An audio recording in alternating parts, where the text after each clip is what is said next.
donc catalogue de formation continue qu'on avait déjà présenté, en tout cas dans une première mouture il y a presque un an aux Journées Saint-Louis, qui a un petit peu évolué, pas tant que ça. En réalité, je trouve qu'on a pris quand même du retard pour différentes raisons dont je vais vous parler. Il est en boucle en fait sur le. Je fais rien. Ah bah c'est quelqu'un de la technique qui touche. Voilà. Donc catalogue de formation. Hop. L'objectif, comme on l'a vu, c'est très important puisque ça fait partie des statuts d'une société savante comme la SFPO. Les statuts, c'est de contribuer à la formation continue, si possible dans le cas d'un dispositif de type DPC, pour les pharmaciens.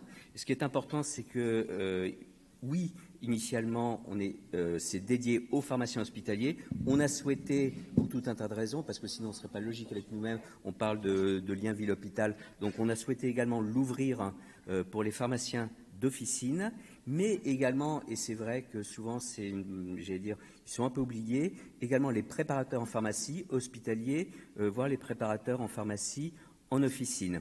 Alors, ce qui est important, si je parle tout de suite du DPC, et c'est aussi pour ça qu'on a pris un peu de retard, parce que ça ne servait à rien d'avancer trop vite, sachant que vous savez que le DPC, qui est une grosse machine, fonctionne par des programmes dits nationaux, des orientations nationales dites prioritaires, et que si possible, il faut être à l'intérieur de ces cases, ce qui n'est pas toujours cohérent et logique. Et en tout cas, ce qui est sûr, c'est que là, ça s'arrêtait à fin 2019, et il y a une semaine, le programme des priorités nationales du DPC 2020-2023, je crois, a été publié. Donc, ce qui va nous permettre, cette fois-ci, définitivement d'acter et de formaliser nos thématiques et d'être sûr qu'elles rentrent bien dans le catalogue DPC. Donc là, je passe très rapidement, je mets juste les titres. J'ai mis simplement priorité parce que le but, c'est d'en mettre certaines rapidement, et puis d'autres, on va dire arbitrairement peut-être qui nous semblent moins prioritaires, on les mettra dans un second temps. Donc, elles sont toutes, comme vous le voyez, soit dédiées hôpital, soit dédiées ville. Donc, hôpital 1 qui est très généraliste, pharmacie clinique, et on va essayer de couvrir toutes les thématiques, allant des interactions aux conciliations, au bilan de médication, avec des présentiels, des mises en situation. 2, ça c'est important, cibler pharmaciens hospitaliers, les bases méthodologiques pour la recherche clinique, savoir comprendre un article sur sa méthodologie, voire sur ses statistiques, comprendre la terminologie, les critères d'évaluation et l'environnement également, l'environnement réglementaire, l'environnement éthique, loi Jardin et autres. Donc ça, c'est en termes de, c'est pas de la culture générale, c'est de l'exercice professionnel. Réellement, ça nous semble très important et probablement une deuxième version pour ceux qui ont déjà suivi la première. La quatrième, par définition, certaines, on les souhaite mixtes parce qu'elles intéressent autant les pharmaciens hospitaliers que les pharmaciens d'officine. Et je pense que cette proximité est tout à fait judicieuse, en tout cas. Donc, en gros, autour des compléments alimentaires et phytothérapie pendant un jour. Et donc, on essaiera de balayer les outils, les bases méthodologiques, les bases de données validées et comment s'y prendre, pour faire simple. On ne pouvait pas passer à côté des MTI et des carticelles, mais on ne va pas. Le but, c'est pas de parler que des carticelles, mais de ne pas oublier les MTI, bien sûr. Donc, cible pharmacien hospitalier. Je reviens pas. Il y a un film, donc on est dans cette logique. Et puis quelque chose de plus spécifique, qui sont les greffes en cancérologie, parce qu'on s'est aperçu qu'il y avait de véritables demandes. Le deuxième volet, c'est la prise en charge des patients. Donc cette fois-ci pour les préparateurs en pharmacie hospitalière. Donc une première un peu introductive sur globalement la prise en charge des patients atteints de cancer. Donc beaucoup de rappels déjà, les bases pour les bases pharmacologiques, les bases de terminologie médicale qui sont très importantes. Autre point, autre facette, toutes les questions autour de la pharmacotechnie, les nouvelles BPP et la pharmacotechnie en cancérologie, dans lequel il y a également la thématique de l'automatisation. Donc vous voyez qu'on est cohérent avec toutes nos thématiques qui se rejoignent. La même, mais ciblée, préparateur en pharmacie hospitalière, avec des durées qui peuvent un petit peu varier. Et puis, pour terminer, celles qui sont orientées sur les pharmaciens d'officine, donc une un peu introductive, qui sont surtout les bases pharmacologiques et cliniques sur la prise en charge à l'officine des patients. Donc il y a des aspects techniques, mais également des aspects relationnels, voire psychologiques, qui sont primordiaux pour avoir une bonne prise en charge, un bon entretien finalement avec un patient. Le deuxième suite, anticancéreux, donc celle-ci plus ciblée de manière technique sur un certain nombre de médicaments, et notamment les médicaments par voie orale, thérapie ciblée, et puis probablement une préparateur officine. Voilà, j'ai fait le tour. Pour tout vous dire, ceci dit, c'est loin d'être simple parce que le vrai problème, c'est pas trouver les intervenants, c'est pas trouver les experts, c'est pas monter les formations. L'un des gros problèmes, c'est aussi avoir la labellisation DPC. La SFPO est organisme habilité à faire des formations DPC, mais après, il faut valider chaque formation.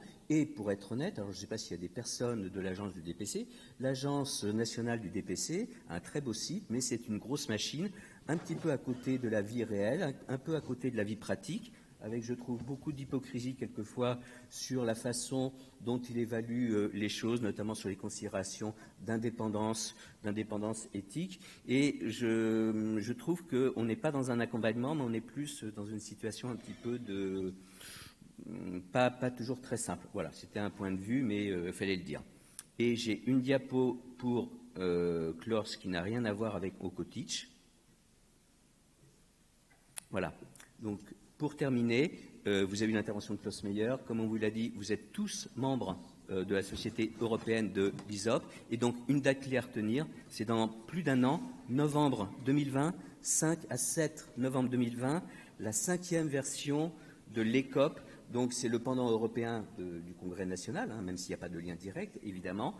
C'est important que vous ayez cette date sur vos agendas. C'est important que vous soyez, alors je vais dire que vous y allez, oui, mais ça ne dépend pas que de vous, que vous soyez en tout cas déjà motivé pour y aller, pour vous inscrire, pour présenter des posters. Il y a aujourd'hui 180 posters à la SFPO. On peut attendre quand même au moins 50 à 80 posters français pour les OP, et puis le but c'est qu'il y en ait plein d'autres dans tous les autres pays. Et donc, dernière chose, donc c'est une occasion inestimable aussi en termes de lieu d'échange vis-à-vis des collègues européens. Et puis, on espère également la sensibilisation de nos partenaires industriels pour accompagner et vous aider. Et c'est terminé. Merci à tous. Attends, pars pas. Je vais quand même répondre parce que je suis président de la commission scientifique indépendante du DPC. Alors, tu es optimiste car nous avons un fonctionnement totalement erratique parce qu'il y a en médecine 61 collèges de spécialité. Et en pharmacie, nous avons un espèce de collège qui s'est autoproclamé, je pèse mes mots, qui a décidé qu'il n'y aurait qu'un collège en pharmacie, avec des gens qui sont incompétents, qui n'ont pas compris que les industriels avaient des besoins spécifiques, que les grossistes avaient des besoins spécifiques, que les radiopharmaciens avaient des besoins spécifiques d'orientation, qui n'ont pas compris qu'il y avait une différence entre la pharmacie d'officine et la pharmacie hospitalière, alors que nous sommes maintenant une spécialité, qui méprisent les préparateurs parce qu'ils n'ont pas d'orientation, ce qui veut donc dire que nous allons rentrer dans une période, suite à ce que tu as évoqué, l'arrêté qui doit être de fin août 2018, avec des orientations qui sont totalement inapplicables et qui ne correspondent absolument pas aux réalités de terrain. Donc tu vois, j'en rajoute par rapport à toi, et je n'ai pas ton optimisme parce que nous avons pris la décision au niveau de la commission d'être pur et dur et plus injuste. Donc on va appliquer on nous a dit qu'il fallait appliquer la loi, on va l'appliquer strict, ce qui veut donc dire qu'il ne va rien passer comme orientation parce que c'est une catastrophe. Alors vous verrez qui je vise, je ne vais pas citer de nom, mais il y a au moins une personne en particulier, plus 2 ou 3 institutions qui sont allées dans ce collège unique, et c'est parfaitement inapplicable dans la pratique.